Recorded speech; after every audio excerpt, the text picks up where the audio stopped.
programs can improve recycling infrastructure and recycling practices. So what exactly is extended producer responsibility? Extended producer responsibility establishes a system in which the financial responsibility for products through the end of their life is shifted upstream to producers of those products. And how do extended producer responsibility policies work? States or countries adopt policies that may require producers to pay a fee that's associated with their goods to a producer responsibility organization. And then these organizations can use the revenues for the expansion of recycling infrastructure and for consumer education.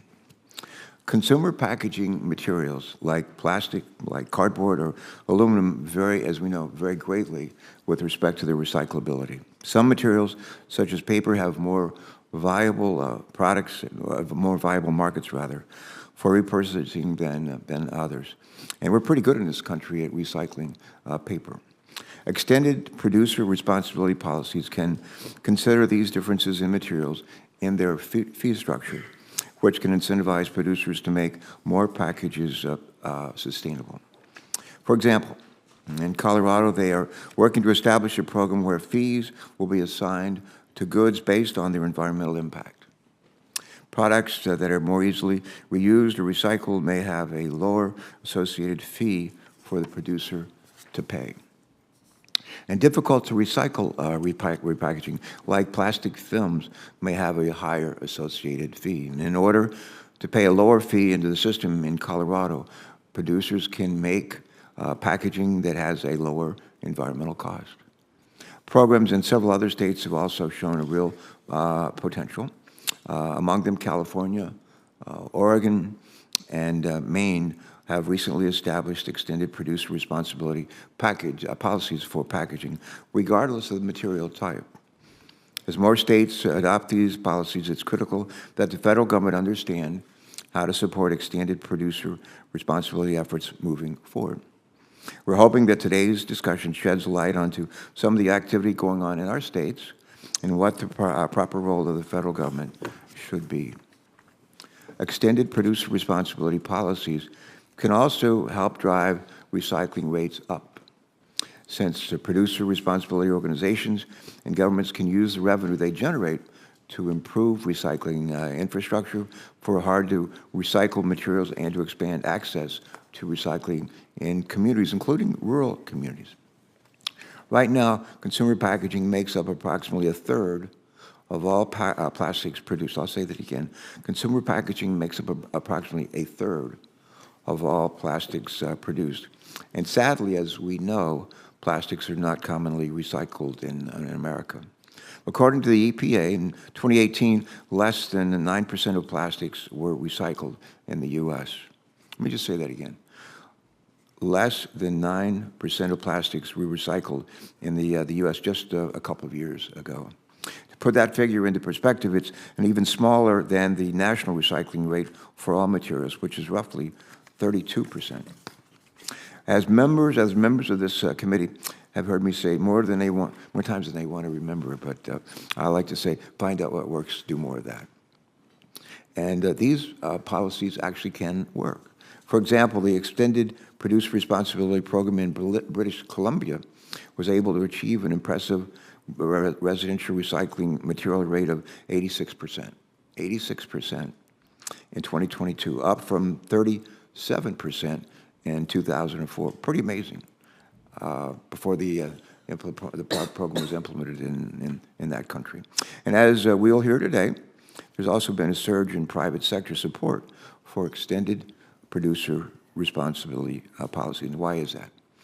We know that most Americans want to make sustainable purchasing choices, and that number is growing. According to a 2020 survey conducted by McKinsey, more than 60% of respondents said they would pay more for a product with sustainable packaging. And large consumer brands have noticed. Many companies, for example, have established ambitious sustainability goals. such as using a minimum amount of recycled content in their packaging.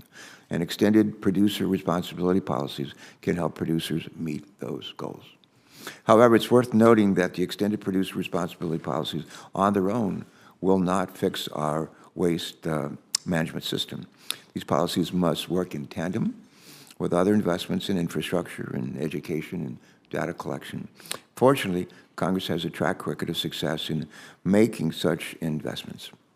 As you may recall, a part of the bipartisan infrastructure law, which was actually written in this committee and managed on the floor by this lady right here and yours truly, and became law in November 10, 2021.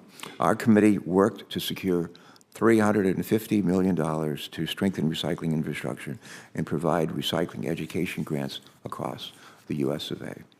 Our bipartisan work to strengthen our nation's recycling systems doesn't stop there. And last year, this committee adopted two other pieces of bipartisan recycling legislation at the urging of Senator Capito, Senator Bozeman, and myself, and legislation which would help gather much-needed data about a recycling system and improve access to recycling infrastructure in rural and disadvantaged communities. This Congress, Senator Capito, Senator Bozeman, and I are committed to seeing both of these bills move across the finish line. In closing, let me just say that we know that recycling is a win-win. It benefits our environment, and it can also benefit at the same time our economy. That's the kind of win-win situation that I think we all look for. And that's why our committee continues to consider further opportunities to support better recycling practices. And so we're looking forward to hearing from our witnesses today. Before we do, and we welcome you all. Thank you for joining us. Looks like you brought your family. That's SRO here in the EPW committee. But let me turn to our ranking member, Senator Capito, and thank her for her efforts and leadership. And we look forward to your remarks. Thank you. Thank you, Senator Carper, and good morning to all of you. It's nice to be here this morning. This committee's continued focus on sustainability and waste management have underscored the fact that we got a waste problem, both here in this country and around the world. Like any complex issue, it's kind of easy to sit here and list out all the problems, but it's very, very difficult to start finding realistic solutions. You have one crowd saying we need to end all plastic production tomorrow. Well, that petition just doesn't make sense. Acknowledging our continued reliance on plastic and working to prevent plastic pollution are not mutually exclusive. Private sector sustainability goals and international regulatory developments like the Global Plastic Treaty currently under negotiation indicate the waste management policy landscape is very much in flux. U.S.-based companies with global footprints are staring down an uncertain regulatory and economic future. My primary focus in evaluating extended producer responsibility policies under consideration is making sure that they're grounded in reality and consider the downstream impacts to everyday consumers, including regressive costs that could be passed down, but especially in rural areas where current recycling programs are more limited and the cost of standing up ones are more expensive. Companies cannot operate efficiently if they must conform to international standards that do not have American interests in mind, or if they have to conform with 50 different packaging and disposal requirements to sell their products, if every state had their own provisions. Past experience in other environmental areas have shown us that states with the biggest population and the most stringent restrictions will become the regulatory floor. Those states' policies then can unfairly dictate the national market to states like mine that have structural impediments to recycling access and limited resources to finding that necessary infrastructure. Preventing this outcome and a recurrence of the state-on-state fight over vehicle emission standards and its market uncertainties is why we need to bring these types of conversations about nationwide impacts of EPR policies. As sustainability shifts from marketing buzzword to a potential revenue driver and a competitive advantage, industry, government, and the environmental community must work together to achieve outcomes that protect both the environment and grow the economy. For that outcome to become achievable, we must be, in my opinion, technology agnostic and avoid mandates around EPR or circularity that may have some unintended consequences. If draconian federal standards are imposed, it may chill growth in the emerging sector, in any emerging sector. We see this happening in how IRS guidelines, for instance, on hydrogen tax credits with no basis in law are stifling the development of that market. That's particularly hitting my state and my hydrogen hub. That's why I bring it up. The same cannot be allowed to happen in the recycling and waste management spaces.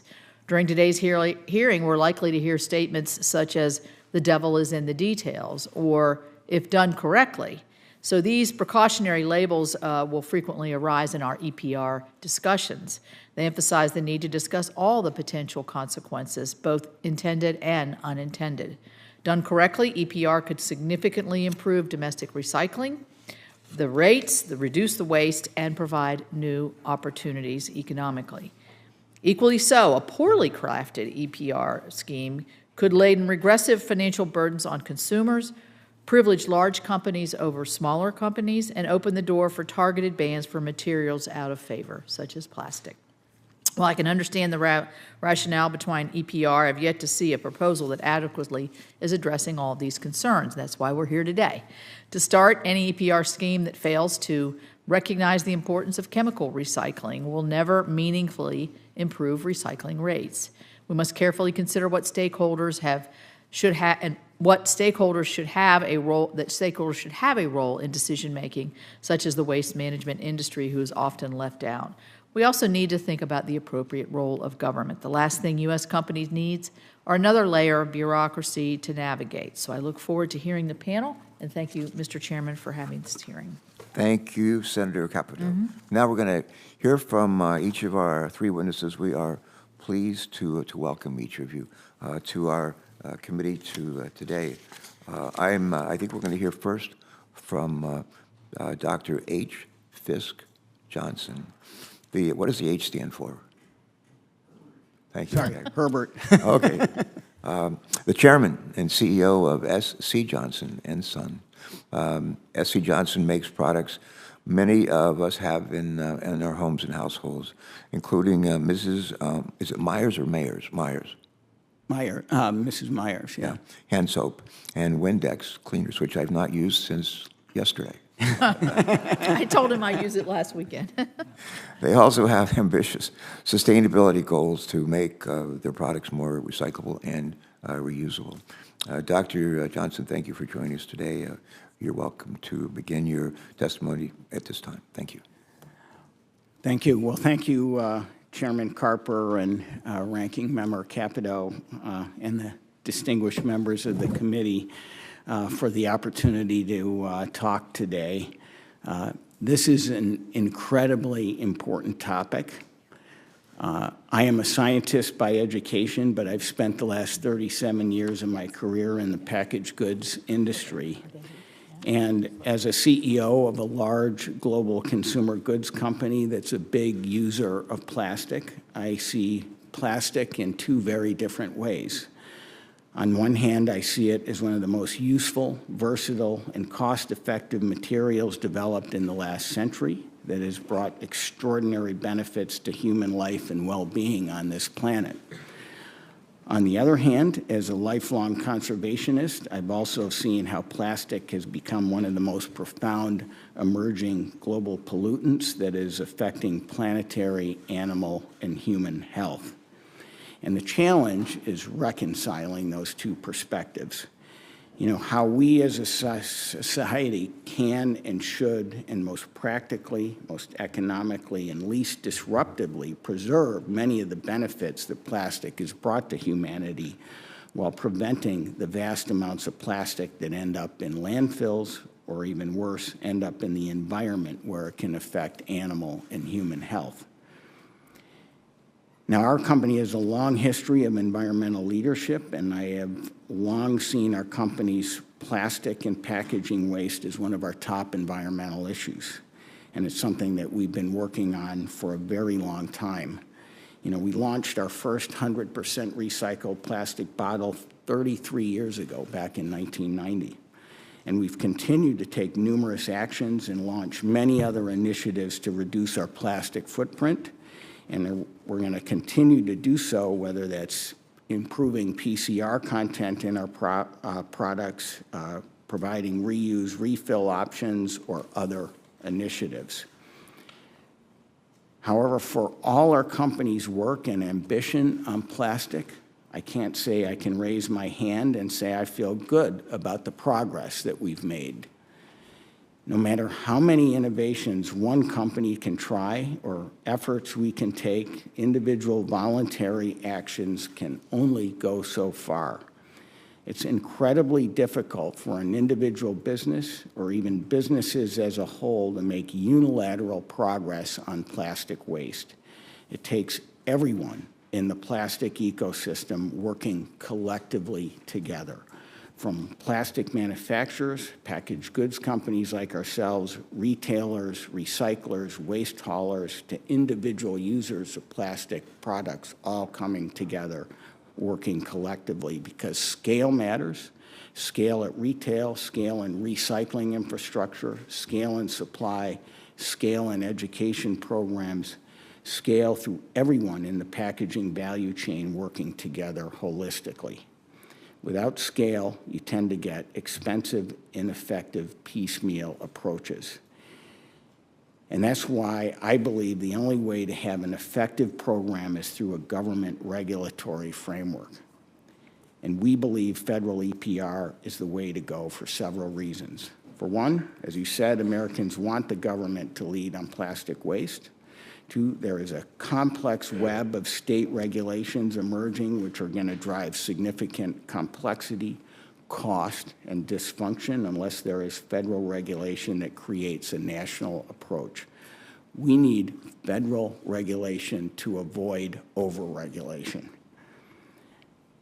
Efficiencies of scale matter and can only come through a national regulatory framework, and continuing to accumulate landfill waste is unsustainable. We also believe there's some urgency to get started. It's important to get ahead of emerging state regulations, but the sooner regulation is enacted and clear goals are set, and the more time that's given to achieve those goals, the less disruption there'll be to business, the economy, and consumers. Time allows for product innovation. It allows for recycling technology innovation. It allows for education programs. It allows for investment in capacity and recycling infrastructure and many other things. Now, many organizations have been working to support EPR. I think what the World Wildlife Fund has done in particular has created some excellent work to educate on EPR and how it's workable. So in closing, I'd just like to say that I believe plastic waste is a critical issue that needs to be addressed, and a practical, good way to make substantive progress is through a national regulatory framework where you can achieve scale with producers taking responsibility for the life cycle of their products. And I think the sooner clear goals and expectations are set for industry and time is given to meet those goals, the better. Thank you. Dr. Johnson, thank you for leading us off, and we'll now turn to Erin Simon for her comments. Vice President and head of plastic waste and business at the World Wildlife Fund. Ms. Simon has been with the World Wildlife Fund since 2011. Is that right? 2011. Leading efforts to engage with the private sector to reduce plastic pollution. Ms. Simon, welcome. You're recognized for the next 5 minutes or so. Thanks so much for joining us. Thank you. Thank you, Chairman Carper and Ranking Member Capito and other distinguished members of the committee for the opportunity to testify today. Before I came to WWF, I was a packaging engineer and material scientist working at Hewlett-Packard for 10 years. Really? So, yeah, spent a lot of time designing packaging and for products both that were large format and went to copy rooms and stuff that ended up on Walmart shelves. So when we talk about this topic today, not only am I passionate about it, but I can talk about it from a few different perspectives. Good, good. World I think Wildlife, that's maybe why we invited you to come. yeah, thanks. World Wildlife Fund is one of the world's leading science-based conservation organizations. We've been around for over 60 years, and our mission is really to protect the world's resources for future generations and to help to address some of the biggest challenges facing our planet today, like plastic pollution. Plastics are essential to modern life. They have helped us to overcome some insurmountable challenges, but the cost of that innovation has been quite extreme, right? The U.S. is generating most of the plastic waste in the world. It's ending up in our rivers, our coastlines, and our communities.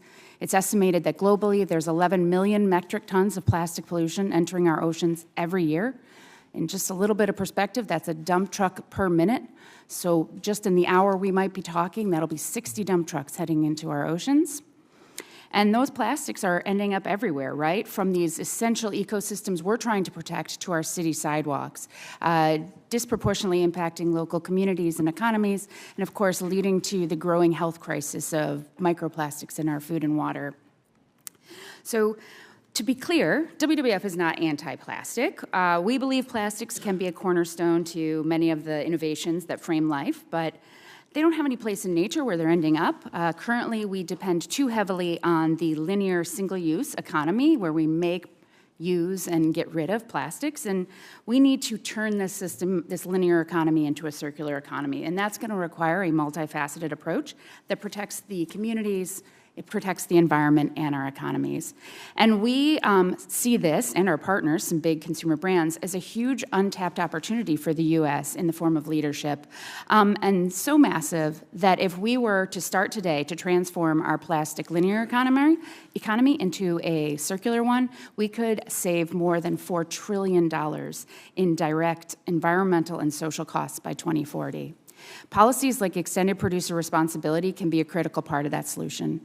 We know EPR is responsible for robust recycling rates in other parts of the world, and it creates powerful incentives for companies to reduce their plastic footprint and design for recyclability and mitigate the risk of that leaking into the environment. EPR shifts that responsibility of end of life to the producer, and the objective is really for this physical, organizational, and financial structure to be shared between the producer and the government.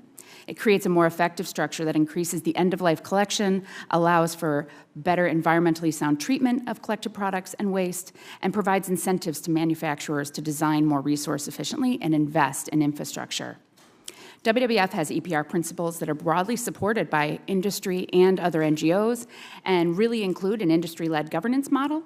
This flexible framework is sensitive to regional differences, but would ideally be established at the federal level. In this type of model, governments have the oversight over the system, but hand the day-to-day management and funding obligations to an industry-led producer responsibility organization, or PRO. In my written testimony, I provide more details of that and our recommended parameters for a successful EPR system. WWF hopes that the conversation this committee is leading today will help pave the way for Congress to develop and enact EPR legislation. And we're not alone in that. We have a proven track record working with companies on to improve their footprints and advocate for policy. In my written testimony, I'll elaborate on our work with companies like Coca-Cola, Mars, and Walmart.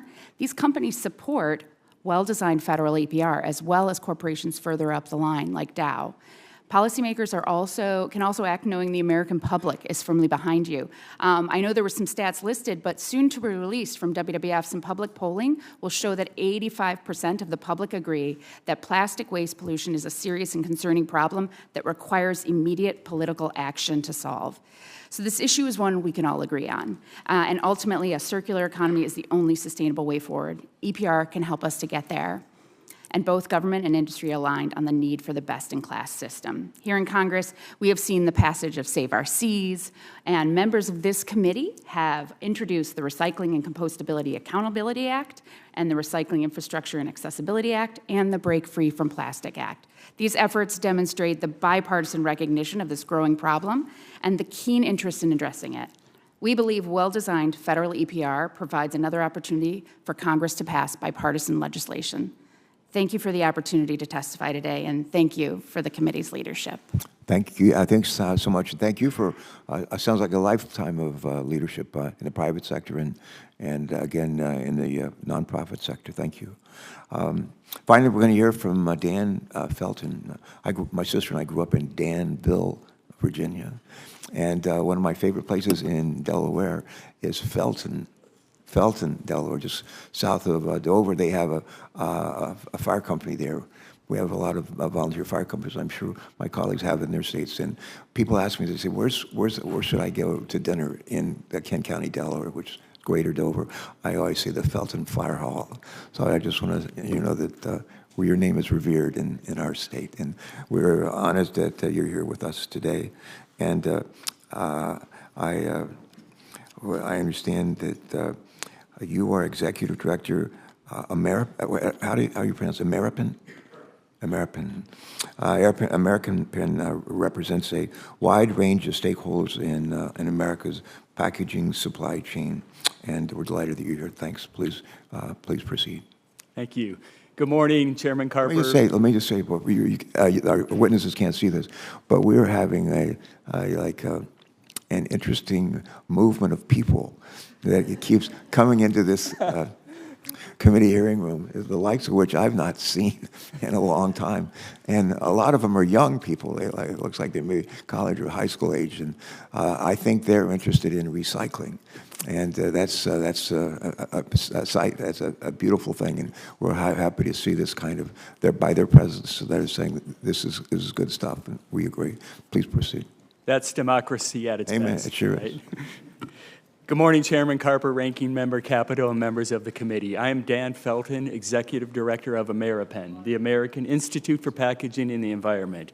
I very much appreciate the opportunity to testify before you today on this important topic of extended producer responsibility for consumer packaging. This is a core issue for AmeriPen, and it's a core issue right now for the U.S. packaging industry. All stakeholders must work together to craft and implement effective shared responsibility solutions for packaging recovery and recycling. AmeriPen supports that. AmeriPen is the only material inclusive trade association representing the entire packaging value chain in the U.S. That's material suppliers, packaging manufacturers, brand owners who use that packaging, retailers, and end-of-life material managers. Our membership also includes a broad array of industry, product, and material-specific trade associations who are essential to the fabric of AmeriPen. We focus on science and data to support our public policy positions, and our advocacy and engagement is based on rigorous research rooted in our deep commitment to achieve sustainable packaging policies. Packaging plays a vital role in the United States, ensuring the quality of consumer goods as they are manufactured, shipped, stored, and used, protecting the health and safety of the Americans who handle and use those products. Packaging has value throughout its life cycle, and none of it belongs in roadways, waterways, or landfills. We know how to recover it and be recycled and reused, and no one knows better how to do that than the AmeriPen members who design, supply, produce, distribute, collect, and reprocess that packaging. They're driving innovation, designing packaging for better environmental performance to boost recovery and recycling and evolve the existing infrastructure. AmeriPen supports public policy positions that are results-based, effective and efficient, and equitable and fair. This has been the bedrock of our advocacy work, as 4 states have now enacted full packaging EPR laws, and 2 additional states have enacted groundwork laws. We will support thoughtful packaging EPR proposals that properly balance the needs of all stakeholders. We will not support poorly designed packaging EPR proposals that we believe are not based in reality and will not result in positive environmental change and greater packaging recovery and recycling. We were deeply involved in the legislative process for each of the states that have now enacted EPR packaging laws, and we are now deeply engaged in their implementation. There is unfortunately a lack of consistency between these emerging laws and the additional proposals we are seeing come forth in the U.S., causing concern for many, including brand owners who will be the primary responsible party for funding those programs. More detail on this is included in my full written testimony submitted for the record today. A deeper discussion is now merited on how uniformity may be achieved if packaging EPR continues to expand in the U.S. and whether something could or should be done at the federal level. To that end, AmeriPen would be pleased to work with federal policymakers and other stakeholders to explore the potential need and design for any federal framework or program. While AmeriPen is not currently suggesting there is an immediate need for a federal program or framework, any consideration must balance multiple public policy priorities and stakeholder needs to effectively improve packaging recovery and recycling throughout the U.S., alongside the need to keep existing systems and infrastructure operational and profitable. A national nonprofit producer responsibility organization, a PRO, would likely be needed to manage the organizational structure for any program that moves forward for producers to develop a national program plan, pool resources, and provide program funding. A federal government entity, such as the Environmental Protection Agency, would likely need to have oversight of the PRO and the organizational mechanisms to coordinate with states in their existing management of solid waste and recycling. Phasing in interested states through an opt-in process to receive federal support might also be appropriate to allow the continued planning and management of solid waste and recycling at the state and local levels. Such an opt-in process should establish national standards for terms, data, measurement, and reporting, and the use of producer funds to which in-state stakeholders must adhere in order to receive that funding. This type of framework that retains state and local planning while also providing greater funding, consistency, and efficiency through national standards could provide a workable approach to integrating aspects of packaging EPR across the country without creating a national takeover of local recovery and recycling programs. I hope these thoughts from Ameripen offer some perspective today on any national packaging framework or program that might be considered. I very much appreciate the opportunity to appear before the committee today, and I would welcome any questions you may have. Thank you. Good. Well, we welcome each of you today. Thanks for your life's work. Thank you for sharing your thoughts with us and our colleagues and our guests. We've heard. We're going to provide 5 minutes per member for questioning, and I'll try to keep us close to that. But we'll offer opportunities for multiple rounds. I hope. But I would just say to Simon and Dr. Johnson, with respect to fee setting, we've heard in your testimonies that a system that assigns fees based upon the environmental impact of a product is an important aspect of an extended producer responsibility policy. For example, difficult to recycle plastic films may have a higher fee than a recyclable cereal box. Question start with Ms. Simon, if you would. Would you expand for us, please, on how this fee-setting process can work as a tool and extended producer responsibility policies to support both downstream and upstream changes in our recycling system? Absolutely. So when we talk about this fee setting, the term that is being used often today is called eco-modulation. It's a way to... What's it called? Eco-modulation. I don't know if it's a real word. But I have words like that, too. spell check does not like it. But what it essentially is about is sort of a fee modulation around criteria for the packaging, right? So if we want to improve our recycling system, we need to start by making sure that we are standardizing the design of those materials to match the technology and the infrastructure. By doing that, you get better efficiency on the back end, higher quality materials. They'll have a higher value to have longer term contracts, right? And so to incentivize that, to incentivize design for that, you can create a fee modulation system or an eco-modulation where you incentivize producers to design for that system or design above that, right? Use recycled content, use less. And you can also disincentivize, right? You can disincentivize problematic materials, problematic colorants, labels, additives, so that they pay a higher fee, right? That way they are no longer... If they are degrading the quality of that feedstock, they are paying to degrade it.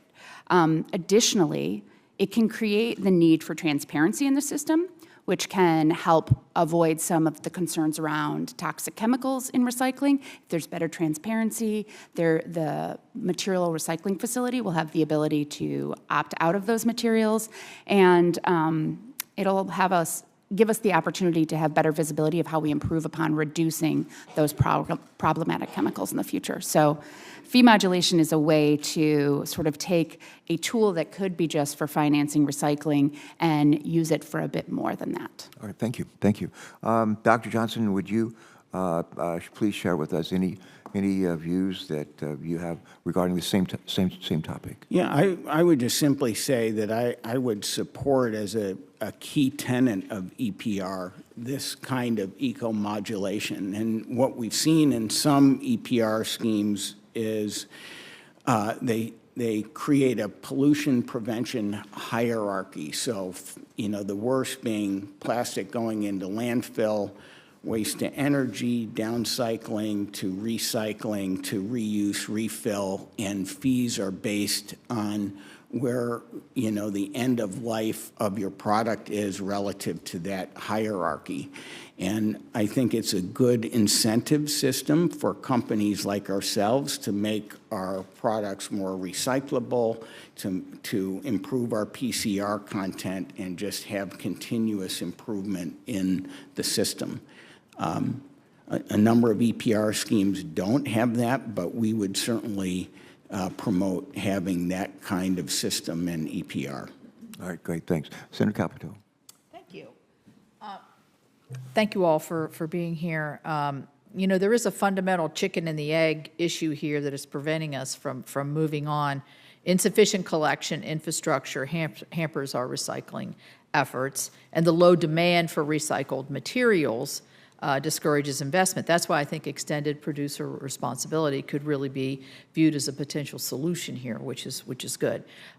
Ms. Simon just mentioned something that I mentioned in my opening statement, and so, Mr. Felton, I'd like to ask you, is it even feasible for producers to comply with anticipated recycling content mandates without the integration of some chemical recycling? Where does chemical recycling fit into this? Because obviously it's a major part of the materials that are produced. Yeah, thank you, Senator. It's a great question. And while Ameripan doesn't have an official public policy position on advanced recycling, chemical recycling, molecular recycling, we will say it is a tool in the toolbox. And we would not want any program at the state or the federal level to move forward that would take a tool that is, enabled to increase packaging, recycling, and recovery. That would include new emerging technologies for mechanical recycling, and as well, we believe that would include these newer technologies to support advanced or chemical recycling. So, Dr. Johnson, do you have an opinion on that as well? Yeah, I would support the fact that it's an important tool in the toolbox, especially for hard to recycle plastics. And you would hope over time that, as EPR works, you get out of those hard-to-recycle plastics and you put more into the recycling loop, and maybe there's less of a need for that kind of tool. But it is certainly an important tool, in my opinion, in, an interim period. Ms. Simon, do you have an opinion? You mentioned that in your... Overall, I think we are cautious about chemical recycling today, as it hasn't quite proven. However, I don't think we need to define the how. I think we define outcomes in the process, right? We don't want to close off innovation, but we say that any technology that is used to process and provide us secondary markets has to meet certain environmental, social, and economic bars, right? So if we set a system up to be about outcomes, about improving the benefits of this system, then we don't have to put barriers up around what those tools can be. So, one of the frustrations I think the chairman and I have, if I can speak for him briefly, I think, is that we can't even get our small recycling bills through Congress. So how in the world are we going to be able to do something on a federal level at the scale at which that we're talking about here, which would be, I think, beneficial fundamentally to everybody in the country, and all the states would be able to comply. But the two downsides that I mentioned were possible regressiveness in terms of cost of product. As you further recycle, what does that do to the cost to the general consumer? And the other thing is the rural America sort of inability to access recycling now, but in the future. So I don't know, Mr. Felton, do you have any helpful hints here for Congress? And included in my written testimony is some more examples of this. But yes, I think there are things that are moving forward that Congress can help with. The acts that we've heard of today, the Recycling Infrastructure and Accessibility Act, the Recycling and Composting Accountability Act, understanding they are currently facing challenges as well. But those are steps in the right direction. I think another thing that could be helpful, and I don't think it's impossible to do, is to get some more harmonization or uniformity, if you will, around the definitions. I would agree with Ms. Simon's, discussion about, what is the end goal, what's the end game here. But if we're all operating from a different definitional standard, that's something to think about. One other thing I would highlight that I think is very important, that I do see an opportunity potentially for federal government to support, is the re-emergence of state recycling market development. So we want markets for these materials at the end of the day. Producers want that to get to those recycled content, either self-imposed or mandates states are putting forward. Recycling market development is another tool, and I think there is a role here for the federal government to potentially help in that regard. You mentioned in your statement that I think you said 4 states had already put in enhanced. That have full EPR laws in place right now. Okay, yes. what 4 states are those? That's Oregon, Maine, Colorado, and California. And then what were the other 2? You mentioned 2 others. Illinois and Maryland have passed what I'm referring to as a groundwork law. It will do a needs assessment. Are these in conflict with one another, or are they similar? I would say that, generally speaking, none of these 6 laws in place now are quite like each other. They are definitely... So Mr. Johnson's products, are they going to be impacted? How are they impacted by the state laws? So there is some conflict between the state laws. I'll give you an example. The labeling laws as part of EPR in California will prevent the chasing arrows symbol in most cases, whereas 30 other states have laws that mandate the chasing arrows. And our products flow pretty freely across state borders, so it would be impossible for us to comply with the law when you have that kind of labeling conflict. Right. That's just one example. Well, that's a good example. I mean, that's a good example of why harmonization would really be where we need to go here. Yes. It just on something that sounds pretty simple can complicate things. Thank you very much. Thanks. Thank you very much. I would just say to our colleagues, two of us that are sitting here on this side of the dais are former governors and very much involved in the National Governors Association. And there's an entity within the National Governors Association which it's a mechanism that enables states to share ideas with one another, what's working, what's not working, and they actually have a name for the committee that does that. I used to chair that committee, and so I would remind us this is not just a federal issue, it's not just a private sector issue. The states have a real dog in this fight, and we welcome that. Senator Capito has her father was Governor of West Virginia when I was born, and rumor has it that she has a son who might end up being Governor of West Virginia in the future. So, as governors, we want to keep an eye on them and make sure they're part of what needs to be done. Senator Ricketts, he and I are recovering governors. Great. Thank you very much, Chairman Carper and Ranking Member Capito. Appreciate the opportunity, and thank you to our witnesses for being here today. EPR is a relatively new approach to address our plastic waste infrastructure, and I have some concerns that relate to something that, frankly, none of the witnesses addressed directly, which is the financial burden this could place on complying with that regulation and what was going to do to the price of goods. A study from the state of New York showed the adoption of EPR could increase grocery bills $36 to $57 a month for a family of 4. And this is at a time, of course, when inflation is already impacting families across this nation. Grocery prices are up 21% since Joe Biden has taken office. And, of course, who does this harm the most? Well, it's our lowest income families, are the ones that are the least able to handle these price increases. And we see this, in a lot of areas. With low-income households, they consume almost 20% of the prepackaged goods more than other households. And we have all sorts of examples where regulation comes in place and it drives up costs for consumers, and of course that impacts our consumers all across the board. So, for example, when California passed some of their animal cruelty laws, it drove up the price of eggs 33%. And if you look right now in California, on Proposition 12 as well, eggs consistently cost 85 cents more than in California, or 85 cents to $1 more in California than they do in the Midwest. Or if you look at, for example, the EPA's proposed tailpipe regulations that would require 2/3 of all electric vehicles to be sold in the United States by 2032 to be electric vehicles. Electric vehicles generally cost $65,000. That's significantly more than a regular internal combustion engine. And the average low-income household spends $12,000 on their vehicle.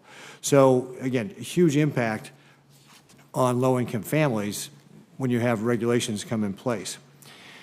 So this overregulation can have a big impact on our families that are the least available to do it. And especially when you're talking about basic necessities like food and transportation, they're really the most vulnerable. Now, in Nebraska, we actually have innovation that could also help with this. It's development of bioplastics. Nebraska is a leader in the development and production of these types of chemistries. The previous Farm Bill expanded the definition of bio-based products to include renewable chemicals. Renewable chemicals are produced from renewable biomass, allowing sustainable materials to be mixed with conventional materials in existing industrial processes and supply chains. It's widely used internationally, and the USDA has been slow to adopt these improvements. Mr. Felton, can you talk a little bit about the importance of innovation and provide some examples of important innovations that are happening in the packaging supply chain? Yeah, thank you, Senator, for that question. And there is a lot of innovation happening. Bioplastics is one example. There are other innovations happening able to incorporate, for instance, more recycled content.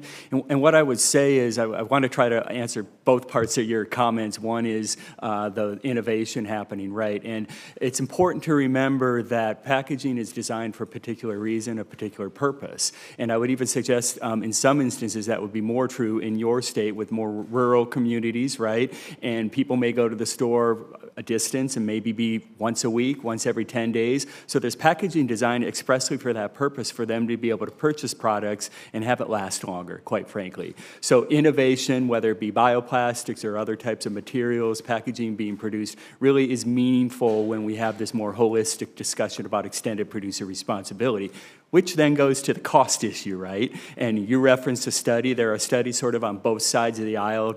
Does EPR increase cost to consumers? Does it not? I think economics would argue there may be some incremental, at least small cost to consumers at the end of the day. I would suggest that consumers may have some of that cost impact. Companies may be willing to internalize some of that cost as well if it gets to what they're trying to do as a company. I'm sure Mr. Johnson can speak further to that, but it's definitely a consideration. My members are very concerned about potential cost increase, but I think if they can find paths forward to meet their goals, whether it be environmental or to sell more products, if they can internalize some of that cost, the impact will be less, quite frankly. Mm-hmm. And Mr. Johnson, can you talk a little bit about what innovation in the packaging industry? Certainly. Just to comment on the cost piece, I share your concern, and its impact, especially on people that can't afford these kinds of cost increases. But I would make a couple of points. One is if we let this, emerging round of state regulation happen, that's going to drive costs a lot faster than if we have federal regulation.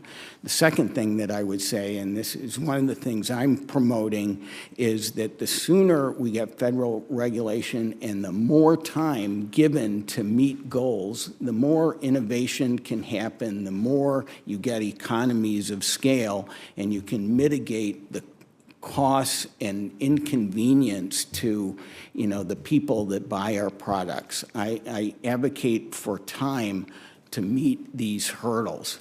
But there are a lot of innovations happening, particularly on recyclability of products and recycled content. I think those and reuse, refill kinds of innovations, those are, I think, the three big things that will be promoted in EPR regulation. Great. Thank you. Thank you, Mr. Chairman. Not at all. Thank you. And thank you for always showing up. This guy has, I think his attendance is as good as mine. And so just a joy to continue to work with you. Senator Padilla's joined. Senator Padilla represents a big state, California, and does it extraordinarily well. As you know, I used to be a naval flight officer, and we were stationed when we weren't in Southeast Asia in the Vietnam War. Our squadron we were housed at Moffett Field Naval Air Station, and I lived very close to there in Palo Alto. And when we weren't overseas, I would recycle. And I found a warehouse about a mile from the apartment that some of my buddies and I lived in, and we go there pretty regularly every month. And I've never stopped. Good habit that I learned a long time ago in your state. Thank you. Well, thank you, Mr. Chairman. Thank you for convening this hearing as we explore the role of extended producer responsibility. I think it's helpful to remind ourselves that it's just one aspect of the circular economy for plastic. These policies should obviously work in tandem with other areas like recycling infrastructure investments, which we've talked about, improved data collection, because that can help inform future decisions in policymaking, and any other strategies that would leverage public-private partnerships and investment to achieve our goals. As the chairman said, I'm proud to represent California, who I believe has paved the way towards a circular economy for the benefit of both consumers and the environment. Thanks to California's leadership on recycling over the years, we've collected over 491 billion bottles and cans, including the ones that you recycled, Mr. Chairman. 1 billion pounds of carpet, right? Maybe a lot of people are familiar with the cans and bottles, but it's not just that. Carpet, 2.6 billion pounds of e-waste, because of electronics and its disproportionately impactful environmental damage if not disposed of properly, 2.2 billion gallons of used oil, and 9.6 million mattresses for recycling. I mean, we're going to take recycling and reuse everywhere we can find it. California is also one of the first states to enact extended producer responsibility legislation, with this landmark passage of SB 54 in 2022. This law requires producers to reduce single-use plastic packaging by 25% and make 100% of their packaging either recyclable or compostable by 2032. And reports estimate that the targets in the law would result in 23 million tons less of single-use plastics over the next 10 years. That sounds like a big figure. Let's try to envision what 23 million tons is. You familiar with the Golden Gate Bridge? 23 Golden Gate Bridges is what we're talking about, or 150,000 blue whales. Dr. Johnson, how can Congress best advance extended producer responsibility policies while also protecting states' abilities to act?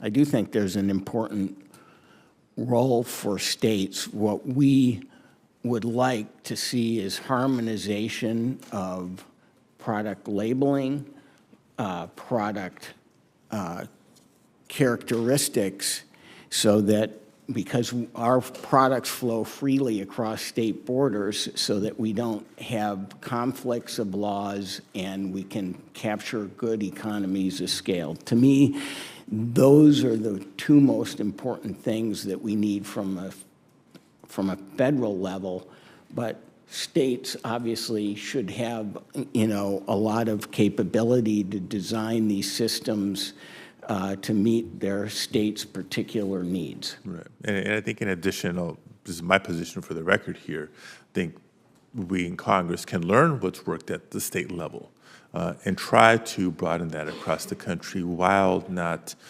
preempting those states that can and want to be even more aggressive.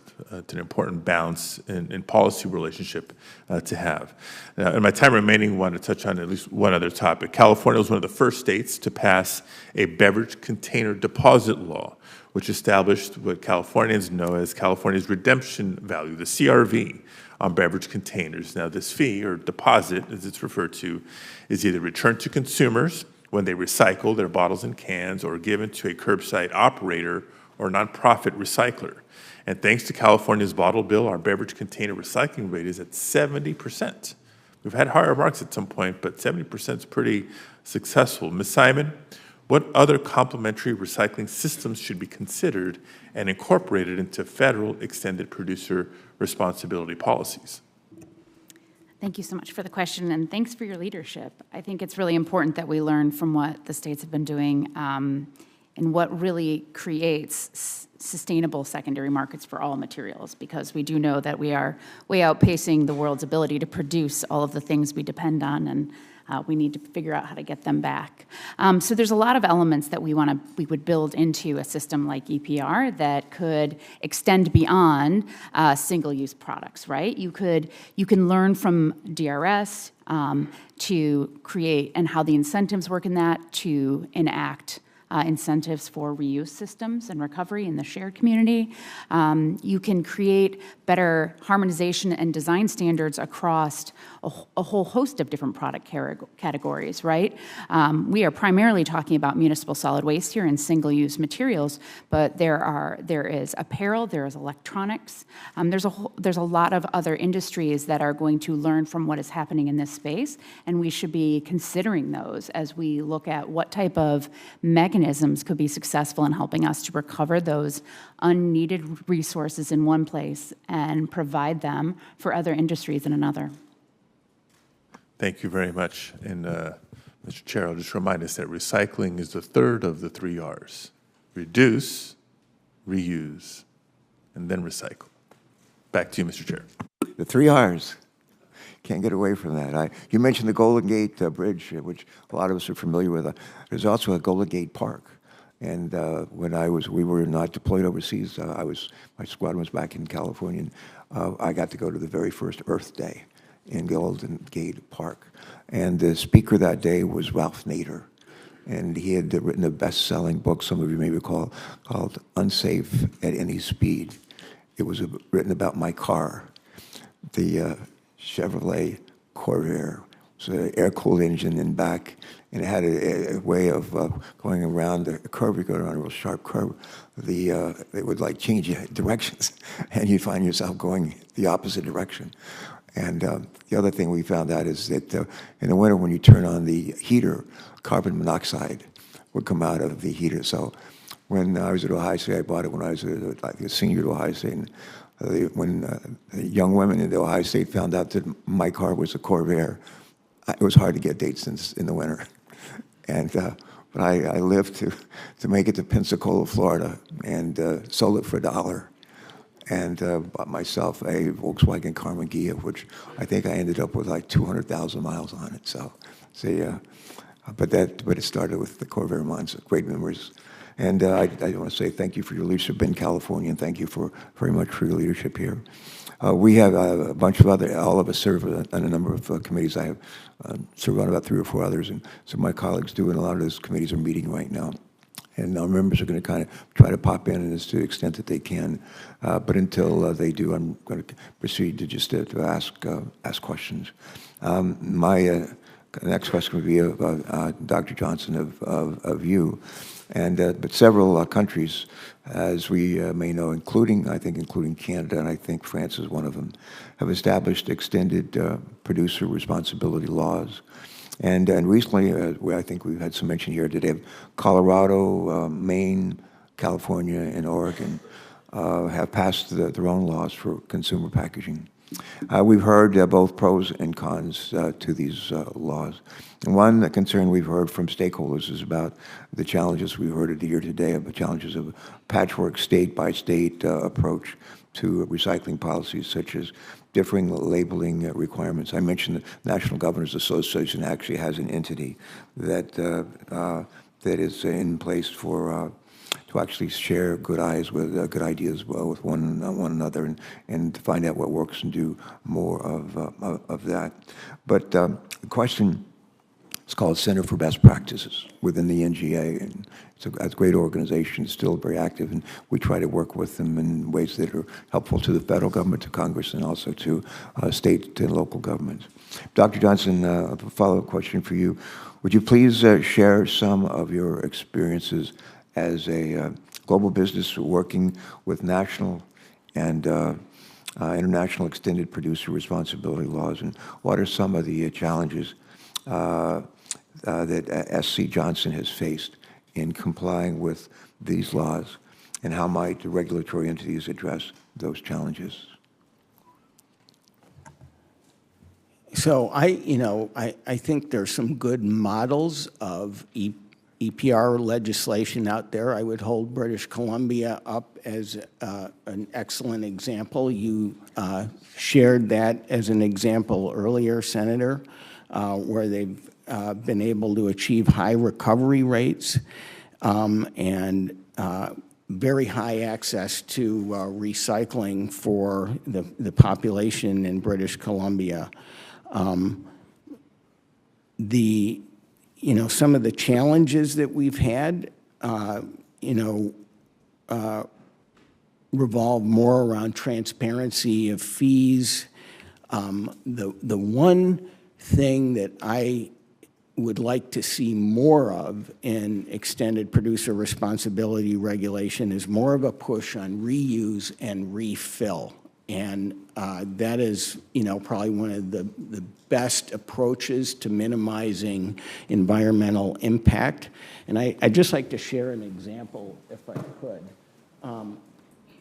12 years ago, we launched a concentrate which you could put in this Windex bottle and fill it with water. So you can reuse this trigger bottle, 100 times if you wanted. It's got, that is the best environmental footprint for this kind of product. But it doesn't sell very well. Most consumers, plastic is just not top of mind enough for them to want to go through the inconvenience of putting a concentrate in here and refilling this bottle.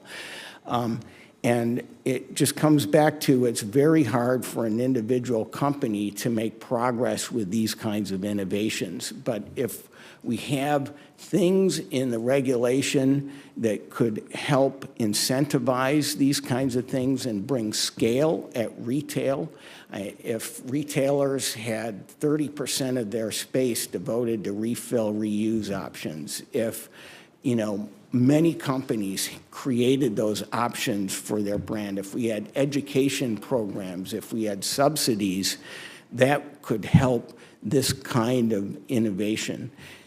France has put in their regulation a minimum amount of retail space that you've got to devote to these options. The United Kingdom is giving subsidies for refill stations in Europe. We have over 700 refill stations for a laundry detergent brand in Europe. And those kinds of things work, and I would love to see that kind of added to a regulation that we could have federally here in the United States.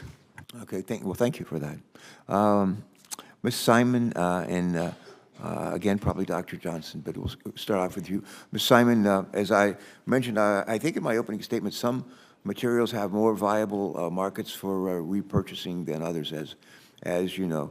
It's known as end markets. I believe that's what they call end markets. So, for example, paper is recycled at almost 70%. And recycled paper is often put back into products for resale. But plastic products do not have the same recovery rate or value as a recycled product. A question, I think for you and maybe for Dr. Johnson as well.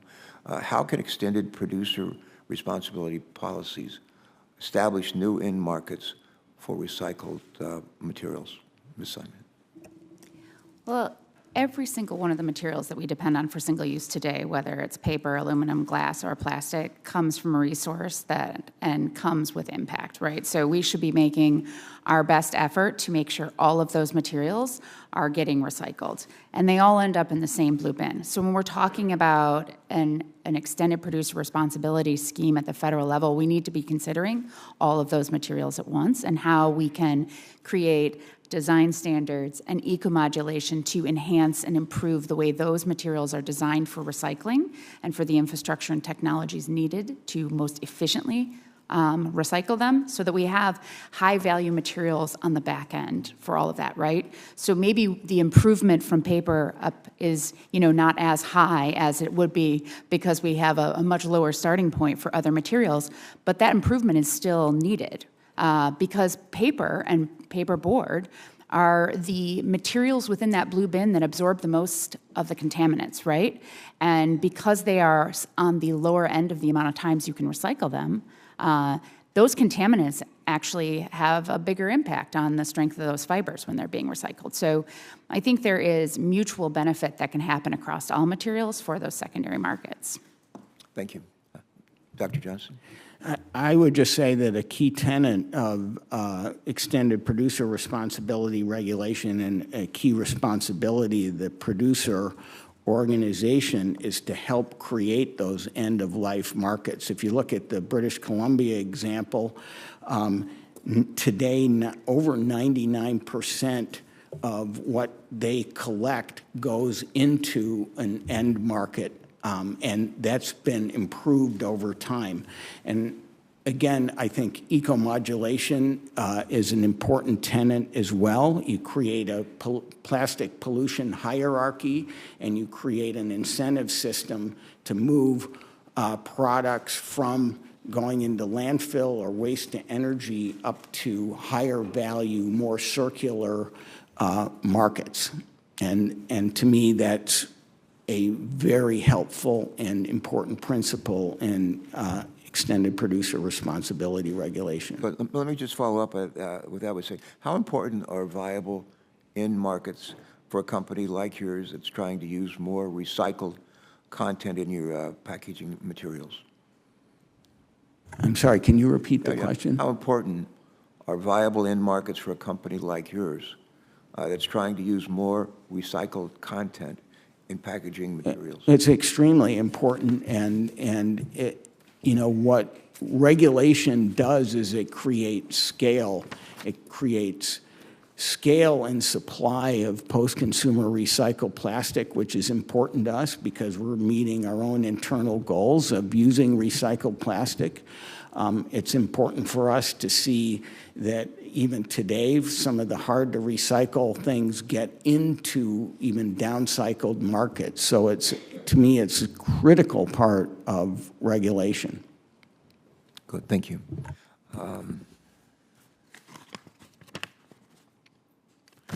I think that's my questions. I think those are my questions. I want to mention a couple of things if I can.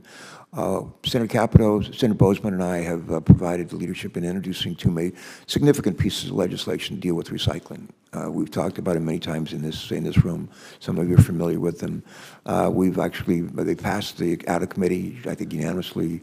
We have very broad support within the Senate, and in an effort to try to reconcile our legislation with what's going on in the House. We've stumbled over something. It's called in the Senate. It's called a hold, H-O-L-D, and a member of the Senate, Democrat or Republican, put a hold in some cases on legislation that he or she has concerns about. One of our colleagues, Senator Lee of Utah, has lifted his hold.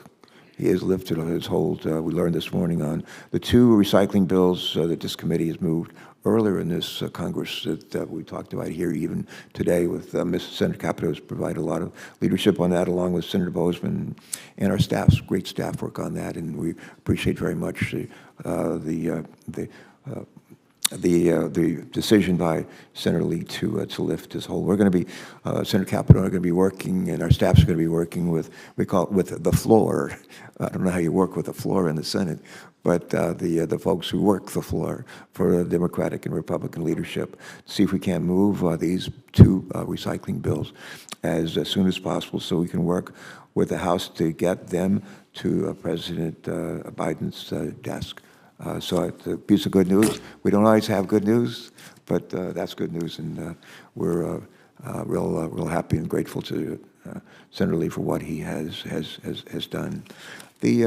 Before we wrap it up, one of the things I like to do, well, I'm always looking for consensus. How do we build consensus?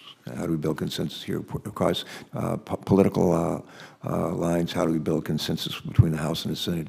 How do we build consensus with states and governors and other levels of government?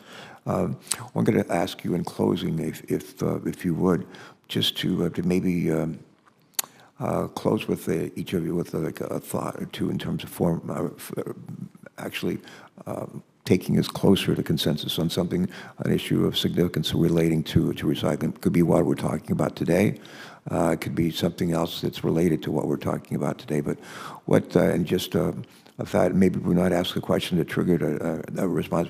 What else do you think you want to kind of leave us? You had a chance to give an opening statement. I want you to give just a short closing statement with some real wisdom, and you've already given us a lot of that already. I'm going to ask Mr. Felton, if you would just lead us off, and then we'll wrap it up with Ms. Simon. Yeah, thank you, Senator.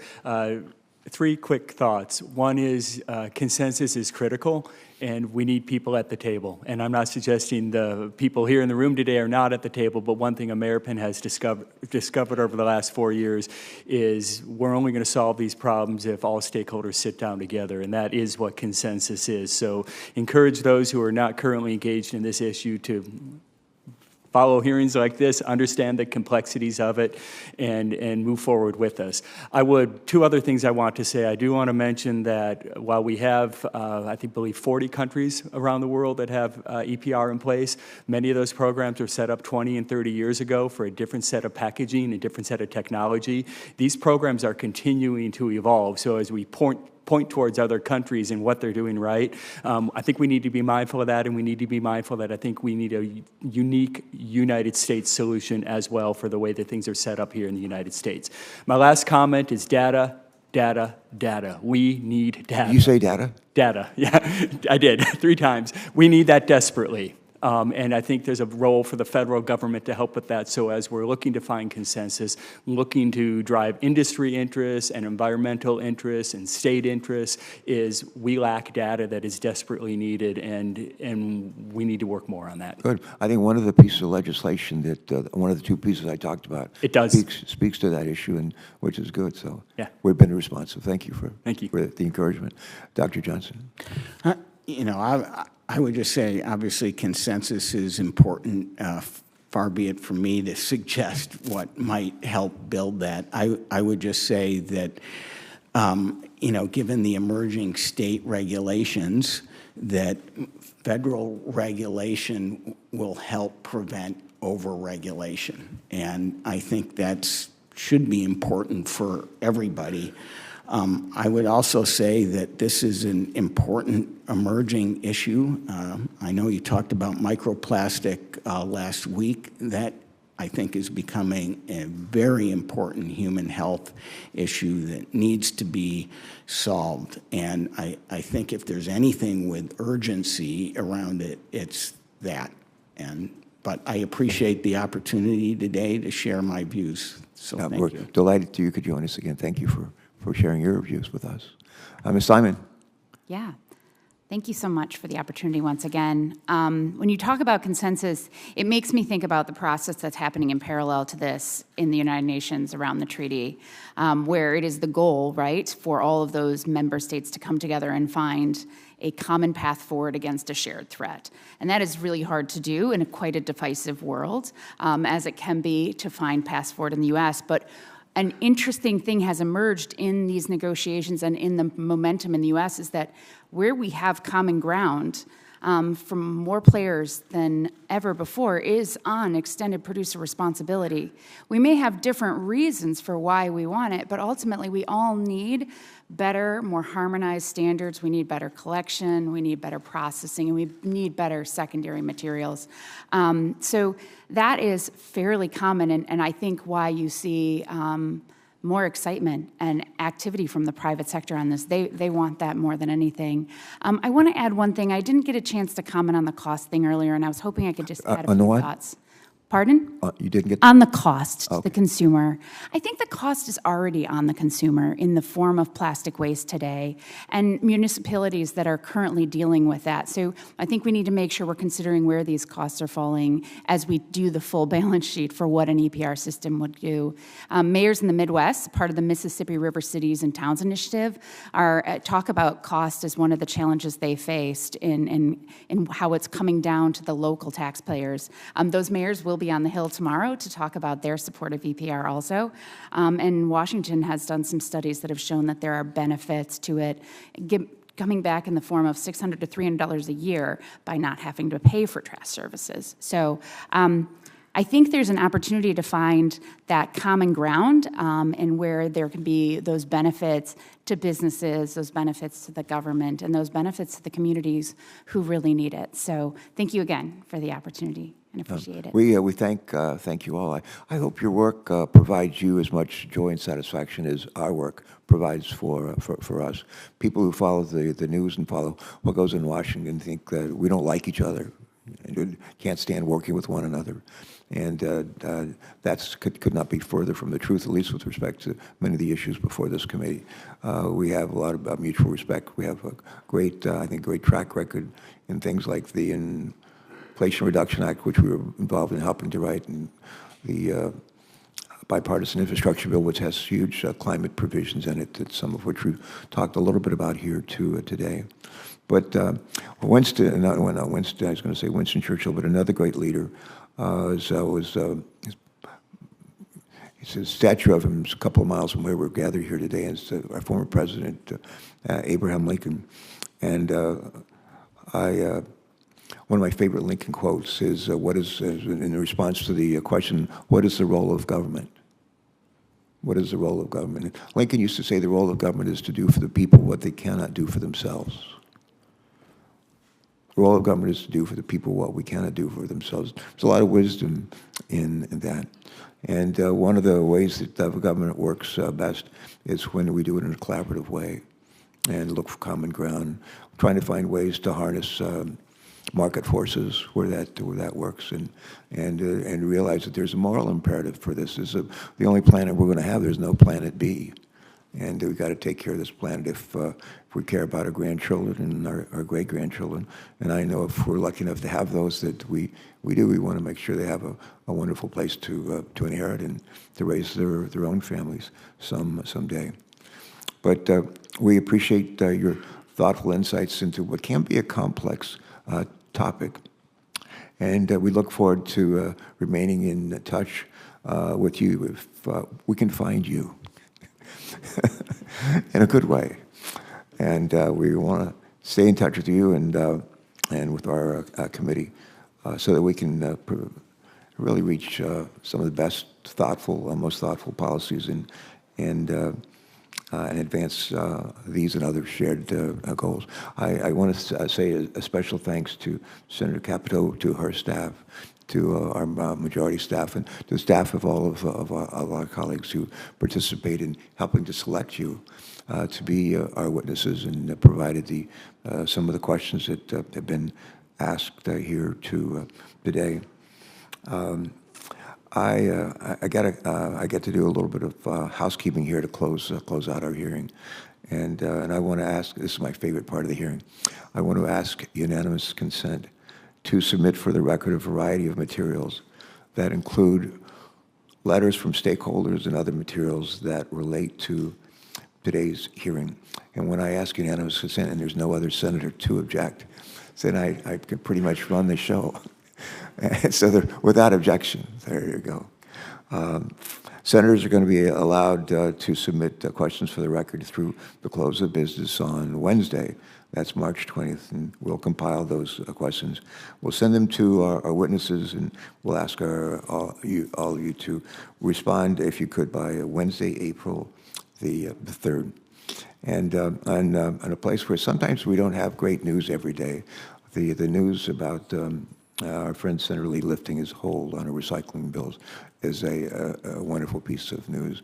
And I think folks who might have been tuned in across the country are probably encouraged by your testimony and what you presented to us today and the questions that our members ask. While you've been testifying here for the last almost hour and a half,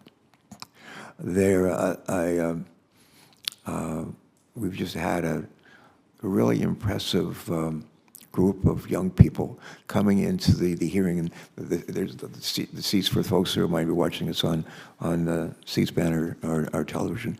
We have a number of people can sit in the hearing room. We have seats for maybe 50, 60, 70 people, and but we've had probably 100 or more young people. They look like they're in maybe high school or maybe college that are coming. They could have gone to any hearing.